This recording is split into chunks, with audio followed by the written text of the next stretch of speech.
Қайырлы күн оқырмандар. Мен Ардиер Башандыр. Ақан Омаров атындағы жалпы білім беретін мектептің 10-шы сынып білім алушысымын. Мен экоблогер номинациясының қатысушысымын.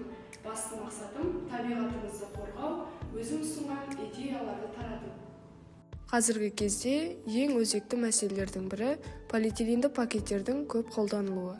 Соңғы 2 жылдықта әлемнің бірқатар дамыған елдері полиэтиленді пакеттерден толықтай бас тартқан. Оған себеп өнімнің экологиялық зияны.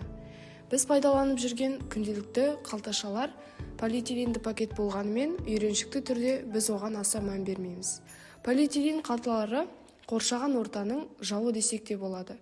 Біріншіден, полиэтилен пакеттерінің негізгі құрамы мұнай мен табиғи газ. Оларды дайындауға әлемдік қара алтын өндірісінің 4% жұмсалатыны белгілі. Орташа есеппен әрбір қазақстандық жыл бойына 300-500 дана полиэтилен дорба пайдаланса, ол шамамен 50 литр мұнайды шығындайды екен.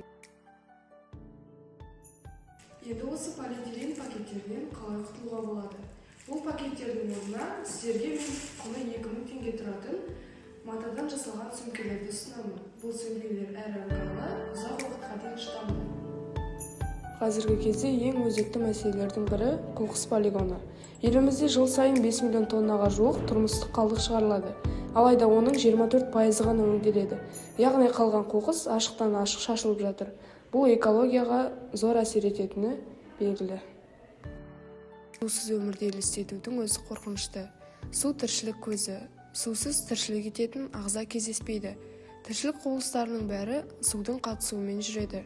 Су табиғаттағы ең көп тараған зат. Жер бетінің 3/2 бөлігін су қабаты алып жатыр.